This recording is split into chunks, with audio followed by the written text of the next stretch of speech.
जय हिंद। स्वागत है आप सभी का अनस्टॉपेबल जीएस क्लासेस में। इसके पहले वाले वीडियो में मैं आप लोगों को मापन के बारे में थोड़ा सा बताया था, यानी कि मापन का मैंने आप लोगों को 3 पद्धति बताया था: एफपीएस, सीजीएस, एमकेएस और एसआई यूनिट। एमकेएस को चेंज करके और उसे उसमें थोड़ा सा और जोड़ के, यानी कि 4 राशियों को और जोड़ के और बना दिया गया उसको एसआई यूनिट। तो एसआई यूनिट में कुल मिला के 7 राशियों को रख दिया गया। बाकी एफपीएस में 3 राशियां थी: फुट, पाउंड, सेकेंड। सीजीएस में भी 3 थी: सेंटीमीटर, ग्राम और सेकेंड। एमकेएस में भी 3 थी: मीटर, किलोग्राम और सेकेंड। लेकिन जब एमकेएस में चेंज किया गया तो उसको बना दिया गया एसआई। एसआई मतलब इंटरनेशनल सिस्टम बना दिया गया। और इंटरनेशनल सिस्टम में किसी भी चीज़ को किस में मापना है, लंबाई है तो उसको किस में मापेंगे, द्रव्यमान है तो उसको किस में मापेंगे। तो इस तरीके की कुछ सिस्टम बनाया गया जिसका मापन में प्रयोग किया जाता है। अब मापन में कल मैंने आप लोगों को एक जगह थोड़ा सा मिस्टेक कर दिया था कि जो कैंडेला को मैंने दिखाया हुआ था उसको सीधी से दिखाया जाता है और मैं वहाँ पे थीटा से दिखा दिया था, तो उसके लिए आप लोग माफ़ कीजिएगा। और यहाँ पे समझ लीजिए कि कौन सी राशि को किससे दिखाया जाता है। तो जो लंबाई जो है, लंबाई के लिए मीटर का प्रयोग किया जाता है, यानी कि लंबाई को मापा जाता है मीटर में। तो किसी भी चीज़ को जिसमें मापा जाएगा वो होगा उसका मात्रक, यानी कि यूनिट। लंबाई है तो इसकी मात्रक क्या है, मीटर। मीटर को एम से दिखाया जाता है, कैपिटल एम से। और उसके बाद से द्रव्यमान है, द्रव्यमान है इसको मापा जाता है किलोग्राम में। किलोग्राम को केजी से डिनोट करते हैं। समय को मापा जाता है सेकंड में, इसको स्मॉल टी से दिखाते हैं। तापमान को मापा जाता है केल्विन में। कभी केल्विन होता है, कभी सेल्सियस होता है, लेकिन केल्विन ज़्यादा मान्य है क्योंकि केल्विन जो पैमाना होता है वो परम तापमान को मापता है। और हर जगह केल्विन जो पैमाना है इससे बहुत ज़्यादा टेम्परेचर को मापा जा सकता है, यानी कि सेल्सियस से अच्छा होता है केल्विन। इसलिए कभी भी तापमान को केल्विन में मापा जाएगा। हालांकि केल्विन का हम लोग ज़्यादा यूज नहीं करते हैं, जहाँ पे ज़्यादा टेम्परेचर को मापना होता है वहाँ केल्विन होता है, नहीं तो हम लोग डिग्री सेल्सियस का ही प्रयोग करते हैं। उसके बाद ज्योति तीव्रता। ज्योति तीव्रता को मापा जाता है कैंडेला में। मैंने कल आप लोगों को ज्योति तीव्रता के बारे में बताया था। कैंडेला को सीधी से लिखा जाता है, यानी कि प्रदर्शित किया जाता है। अब मीटर को हम लोग पूरा या तो मीटर लिखेंगे या फिर उसको 7 फॉर्म में दिखाने के लिए एम से लिख दो। उसी प्रकार से कैंडेला को 7 फॉर्म में दिखाने के लिए सीधी से लिख देते हैं। कैपिटल सी होता है और स्मॉल डी होता है, उसको कैंडेला। उसके बाद से विद्युत धारा को आई से दर्शाया जाता है। पदार्थ का मात्रा जो होता है उसे मोल कहते हैं। पदार्थ को जब मापा जाता है तो मोल में मापा जाएगा, यानी कि 1 मोल पानी, 2 मोल पानी, 1 मोल हाइड्रोजन, 2 मोल हाइड्रोजन, 20 मोल हाइड्रोजन, इस तरीके से मापा जाता है पदार्थ को। अब हम लोग माप चीज़ों के बारे में, क्या क्या चीज़ मापना है इसके बारे में समझ लिए, उसका मात्रक क्या है इसको हम लोग समझ लिए। तो जिन चीज़ों को हम लोग मापते हैं उसी को कहा जाता है राशियाँ। जिसको मापा जाएगा उसको कहा जाता है राशियाँ। और मुख्य रूप से पूरे फिजिक्स में ये जो राशियाँ हैं यही हैं जो मतलब मुख्य राशियाँ हैं, यानी कि जो मूल राशियाँ हैं वो यही राशियाँ हैं। अब इन्हीं से कुछ नया हम लोग बनाएंगे।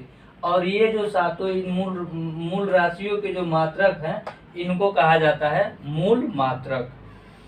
अब इसी से हम लोग इन्हीं 7 का प्रयोग करके और हम लोग नया मात्रक बनाएंगे, नई राशि बनाएंगे। जैसे अगर कोई कहे आपसे वेग, तो वेग क्या है, वो भी एक राशि होगी। और उसका मात्रक जब हम लोग लिखेंगे तो मात्रक में हम लोग क्या लिखेंगे, मीटर प्रति सेकंड। तो मीटर लंबाई का मात्रक था और सेकंड समय का मात्रक था। इन दोनों से मिला के और हम लोग वेग का मात्रक बनाएंगे तो वो क्या कहलाएगा, व्युत्पन्न मात्रक। और वो राशि जो वेग हो रही है उसको कहेंगे व्युत्पन्न राशि। यानी कि जब इन सब से मिलके कोई दूसरा बनेगा तो क्या उसके आगे हम लोग क्या लगाएंगे, व्युत्पन्न। मतलब ये पहली बार उत्पन्न नहीं हुआ है, ये कोई उत्पन्न हुआ था। और ये मतलब अगर कोई पौधा है उससे उसका फल बना फल बनने के बाद से वो दोबारा जाम गया। तो इसी प्रकार से ये है, ये जो है इनको मान के चलिए कि यही ये पेड़ है। अब इससे जो मिला के हम लोग बनाएंगे, इसके फल से जो मिला के हम लोग बनाएंगे वो होगा व्युत्पन्न। तो मूल मात्रकों के प्रयोग करके जिन मात्रक को बनाया जाएगा उसको कहा जाएगा व्युत्पन्न मात्रक। अब ये मूल राशियां जो होती है वो 7 होती हैं और मूल राशियों के साथ मूल मात्रक होते हैं। अब इनका बीमा होता है। बीमा क्या होता है कि कोई भी राशि है, कोई भी मात्रक है, उसको जब बीमा के रूप में कहता है कि इसका बीमा बताइए, बीमा जो होता है ये इंटरनेशनल राशियों को प्रदर्शित करने का, कोई राशि का मात्रक हो जाता है वो बहुत बड़ा हो जाता है, तो हम लोग उसको और छोटा करने के लिए 10 लाइन लिखने से बढ़िया है कि एक लाइन में बीमा लिख देंगे, तो वही चीज है बीमा। अब जो लंबाई का बीमा होता है उसको हम लोग, कोई भी बीमा लिखा जाएगा तो उसे बड़े वाले कोष्टक में लिखा जाएगा। जो लंबाई का बीमा होता है उसको कैपिटल एल से लिखते हैं। द्रव्यमान के बीमा को कैपिटल एम से लिखते हैं। तापमान के बीमा को कैपिटल टी से लिखते हैं। सेकंड की बीमा को कैपिटल टी से लिखते हैं। तापमान की बीमा को थीटा से लिखा जाता है और ज्योति तीव्रता की बीमा को सी से लिखते हैं, कैपिटल सी से। विद्युत धारा की बीमा को कैपिटल आई से लिखा जाता है। तो इस प्रकार से ये थे बीमा। अब हम लोग बात करेंगे धीरे धीरे, हम क्या किए हैं अभी तक मिर्च मसाला लगाते हुए आगे की ओर बढ़ रहे हैं, अभी और मिर्च मसाला लगाएंगे। खिचड़ी बनाने के लिए जितना ज़्यादा मिर्च मसाला पड़ेगा उतना ज़्यादा स्वादिष्ट होगा। तो फिजिक्स हम लोगों का क्या है कि अब बिल्कुल बेसिक से शुरू हो रहा है, तो आगे तक हम लोग धीरे धीरे पहुँचेंगे। जितना आगे पहुँचेंगे उतना ज़्यादा मज़ा आएगा। तो अब ये जो थी ये मूल राशि हो गई, ये मूल मात्रक हो गए और ये हो गए उनके बीमा। लेकिन अभी हम आप लोगों को जो पढ़ा रहे हैं उसमें आप लोगों को मुख्य रूप से 3 चीज़ों को याद रखना है। बिल्कुल ये इतना आप लोगों को नहीं भूलना है। अभी ये जो इतना है इसको आप लोगों को भूलना नहीं है, इनको याद रखना है। लंबाई का मात्रक मीटर, द्रव्यमान का किलोग्राम, समय का मात्रक सेकंड, लंबाई का बीमा कैपिटल एल, द्रव्यमान का कैपिटल एम और ताप का बीमा कैपिटल टी, इसको याद रखना है। जैसे अब हम लोग बात करते हैं चाल की। हम लोग जब चाल की बात करेंगे तो चाल बराबर सबको पता होगा, मैथ में सबको ही पढ़ा हुआ है, दूरी बटे समय, दूरी बटे समय, है ना। अब हम लोग चाल को क्या करेंगे, दूरी है तो दूरी मतलब क्या है, लंबाई है, हम दूरी को लंबाई लिख दें यहाँ पे, दूरी को हम क्या लिख दिए, लंबाई। और समय है, समय मतलब टाइम है, टाइम को हम क्या लिख दिए, समय को समय ही रहने दिए। ये लंबाई हो गया और ये समय हो गया। अब लंबाई को किस में मापा जाता है, तो लंबाई को मापा जाता है मीटर में ना, लंबाई को मीटर में। यहाँ से लंबाई को मीटर में मापेंगे और समय को सेकंड में मापेंगे, सेकंड में। तो चाल का मात्रक क्या निकलेगा, मीटर प्रति सेकंड, मीटर बटा सेकंड।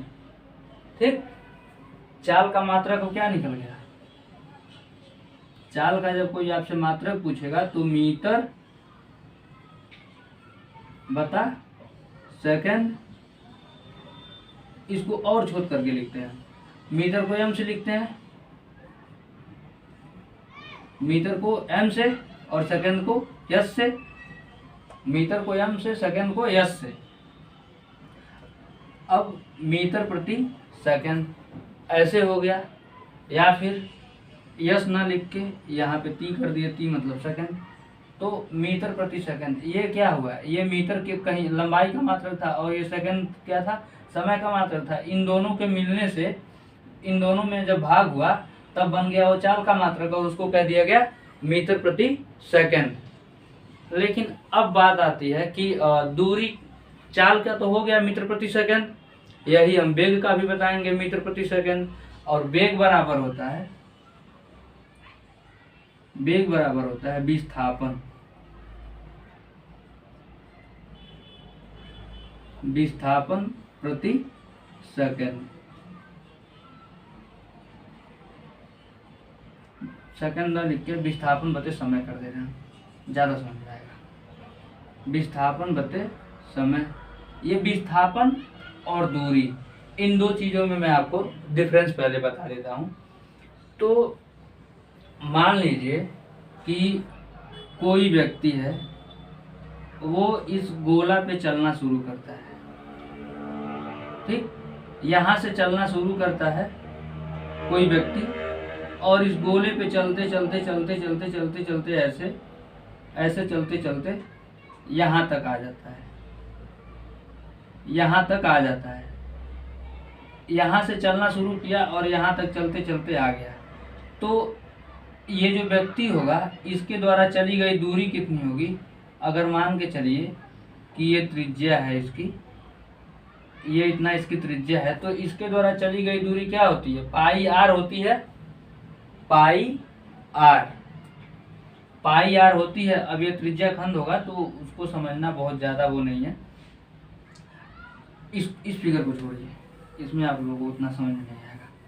हम एक बनाते हैं ऐसे ऐसे, कोई व्यक्ति यहाँ से चलना शुरू किया और ऐसे घूमते हुए घूमते हुए घूमते हुए घूमते हुए वो आ गया कहाँ पे? यहाँ तक आ गया, यहाँ तक आया। तो अब ये ऐसे घूमते हुए जा रहा है, फिर ऐसे घूम रहा है, ऐसे घूम रहा है, ये ज़्यादा दूरी चल रहा है ना। तो दूरी क्या होती है? टेढ़ी मेढ़ी चली गई दूरी होती है। टेढ़े मेढ़े रास्ते से आदमी जितना दूर तक चला जाता है उन सब को माप लेते हैं दूरी में। टेढ़ा मेढ़ा मान लीजिए ऐसे घूमते घूमते घूमते घूमते हुए जा रहा है और ये हो जा रहा है 50 किलोमीटर, ये हो गया 50 किलोमीटर km हो गया ये। और एक व्यक्ति है, ये दूरी चल रहा है 50 किलोमीटर, एक व्यक्ति है वो कह रहा है कि नहीं हम ऐसे ऐसे घूमते हुए नहीं जाएंगे, हम सीधा इसे जाएंगे। तो जब ये व्यक्ति सीधा इसे जाएगा तो ये वाली इतनी जो कर्व बन के जा रहा है, ये वाला दूरी उसका बचेगा ना, फिर यहाँ से ये वाला दूरी बचेगा, कर्व जो बन रहा है। तो विस्थापन जो होता है वो एक सीधी रेखा में चली गई दूरी होती है, एक सीधी रेखा में चली गई दूरी विस्थापन कहलाती है, और टेढ़े मेढ़े रास्ते से तय की गई जो दूरी होती है वो कहलाती है चाल। तो दूरी और विस्थापन में आप लोगों को अंतर समझ में आ गया। विस्थापन क्या है? एक सीधे रास्ते से चली गई दूरी, और दूरी क्या है? टेढ़े मेढ़े रास्ते से तय की गई दूरी। ये हो गया विस्थापन और दूरी में अंतर। अब जो विस्थापन होता है, अब विस्थापन में चूंकि एक सीधे रेखा में जा रहा है तो एक डायरेक्शन को दिखा रहा है, वो एक दिशा को दिखा रहा है, जिस वजह से विस्थापन होता है सदिश। तो विस्थापन इसका भी मात्रक क्या हो गया? मीटर ही हो गया, मीटर, और समय का मात्रक हो गया सेकंड। तो इसका भी हम लोग जब मात्रक निकालेंगे वेग का भी, वेग का, तो ये क्या कहलाएगा? मीटर प्रति सेकंड। ये था मीटर प्रति सेकंड, चाल का भी मीटर प्रति सेकंड, और वेग का भी हो गया मीटर प्रति सेकंड। कोई अंतर यहाँ पे दिख रहा है? नहीं, लेकिन है अंतर। ये जो है वो एक सदिश राशि है और ये वाला चाल जो है वो एक अदिश राशि है। अब हम लोग निकालेंगे, अब इतना पूरा मिटा दे, बस थोड़ा सा याद रखिएगा आप लोग, इसको याद रखिएगा, नहीं यहाँ पे निकाल लेते हैं। अब हम लोग निकालेंगे बीमा। जब हम लोग बीमा निकालेंगे तो वेग की बीमा हम लोग निकालते हैं। वेग बराबर था मीटर बटा में सेकंड। अब यहाँ पे देखिए मीटर का बीमा क्या है?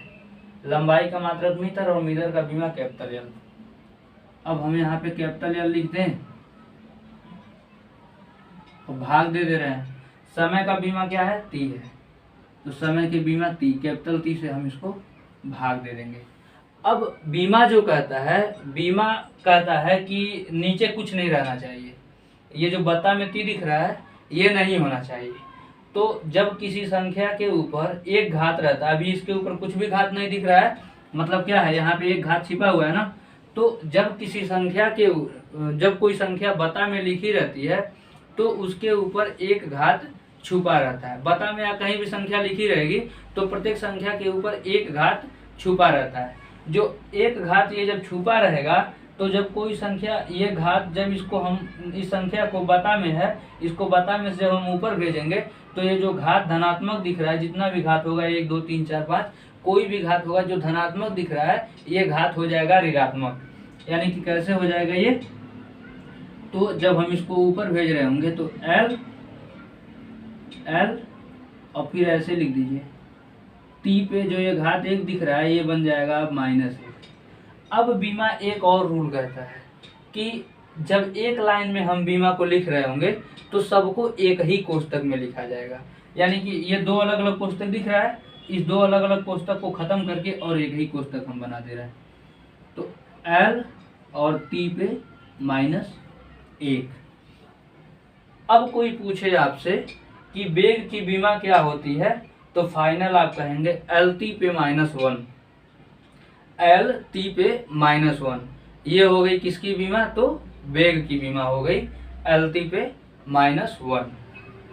इतना आप लोगों को समझ में आया। स्क्रीनशॉट लेना चाहें तो ले सकते हैं आप लोग।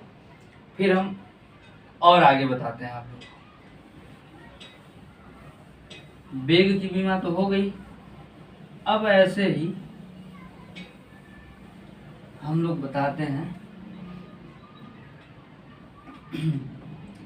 त्वरण की बीमा। त्वरण, अब त्वरण बराबर होता है वेग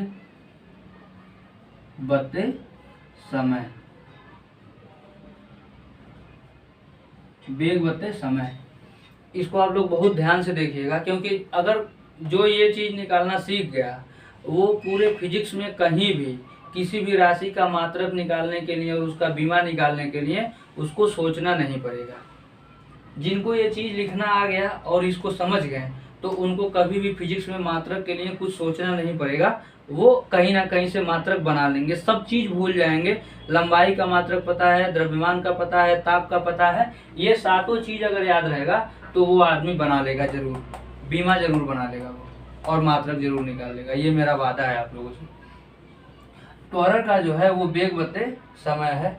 अब वेग बराबर हम यहाँ पे लिखे हुए थे ना, वेग बराबर विस्थापन, विस्थापन बटे समय, ये लिखे हुए थे ना।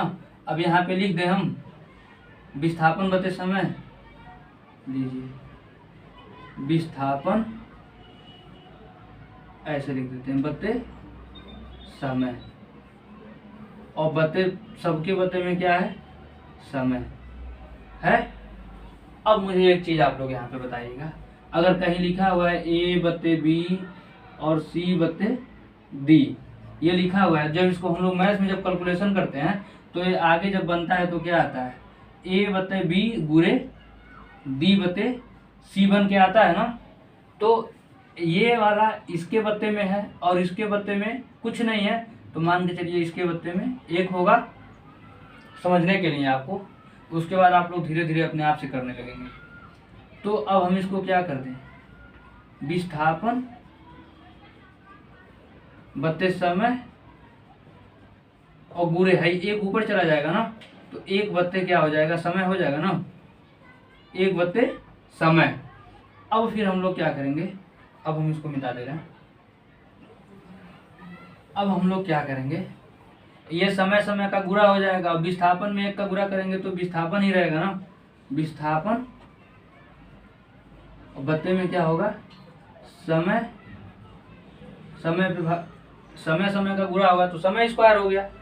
अब विस्थापन को, लंबाई था विस्थापन, दूरी था, दूरी को मीटर में मापते हैं, तो विस्थापन का हम लोग जब बीमा लिखेंगे तो क्या हो जाएगा, मीटर, मीटर हो जाएगा। और समय का बीमा क्या होता है, समय का होता है सेकंड होता है ना, मात्र सेकंड, स्क्वायर था तो स्क्वायर लगा दिए। अब त्वरण का मात्रक क्या निकल के आ गया, मीटर बटे सेकंड स्क्वायर आया। अब हम लोग इसका बीमा लिखते हैं, मीटर को क्या लिखेंगे, कैपिटल L से लिखेंगे, और सेकंड को किससे लिखेंगे, T से, कैपिटल T से, 2 घात था तो 2 घात लगा दिए। अब बीमा क्या कहता है कि नीचे कुछ नहीं रहना चाहिए, सारा का सारा ऊपर जाना चाहिए। तो कैसे होगा, एल हो गया और टी पे -2 हो जाएगा। और बीमा और कहता है कि जब 2 कोष्ठक ऐसे दिख रहा हो तो उसको 2 कोष्ठक में नहीं रहना चाहिए, वो सारा का सारा एक ही कोष्ठक में हो जाना चाहिए। तो जब एक कोष्ठक में इसको करेंगे तो एल और टी पे बन जाएगा -2। तो त्वरण का बीमा क्या हो गया, यहाँ पे निकल के आया एल टी पे -2, और त्वरण का मात्रक क्या निकल के आया यहाँ पे, तो मीटर प्रति सेकेंड स्क्वायर। अब मुझे बताइए, जिस बच्चे को पता रहेगा कि त्वरण का मात्रक है मीटर प्रति सेकेंड स्क्वायर, वो बीमा नहीं निकालेगा। मीटर का बीमा जब एल दे रखा है पहले से, आपको पता है। समय का बीमा टी पता है पहले से, टी पे घात 2 हो रहा है तो 2 घात हम यहाँ पे लगा दिए। अब बीमा कहता है कि कोई बता में नहीं होना चाहिए, तो बता से ऊपर लेके चले गए, एल टी पे -2 हो गया। अब कहता है कि बीमा ऊपर जब एक लाइन में सब कुछ आ गया तो अब एक ही कोष्ठक में होना चाहिए, अलग अलग नहीं होना चाहिए। तो एक ही कोष्ठक में कर दिए एल टी पे -2।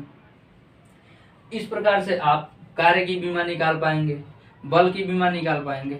हम लोग धीरे धीरे आगे निकालते हुए चलेंगे, बीमा को आगे हम लोग निकालते रहेंगे। जो जो चीज़ आती जाएंगी, कुछ बीमा हम आपको यहीं बता देंगे, कुछ राशियों के मात्रक हम आपको यहीं पे बता देंगे, कुछ का हम लोग आगे पढ़ते रहेंगे और आगे जानते रहेंगे। तो उम्मीद है आप लोगों को बीमा निकालने आ गया होगा अच्छे से। आज की क्लास का पूरा जो मेन मोटो था वो था बीमा निकालने के लिए सीखना। आज हम आप लोगों को बीमा कैसे निकलता है इसके बारे में सिखा दिए। और फिर आगे का जो क्लास होगा उसमें हम लोग थोड़ा और बीमा निकालेंगे, उसके बाद से देखेंगे और जो मीटर है इसमें कितना सेंटीमीटर होता है, कैसे होता है, इन सब चीज़ों को आगे हम लोग समझेंगे। तो उम्मीद है आप लोगों को वीडियो पसंद आया होगा और काफ़ी चीज़ें आप लोगों को समझ में आई होंगी। तो वीडियो को आप लोग ज़्यादा से ज़्यादा लोगों तक शेयर कीजिएगा, चैनल को सब्सक्राइब कीजिए, लाइक कीजिए। अब हम मिलेंगे अगले वीडियो में। जय हिंद।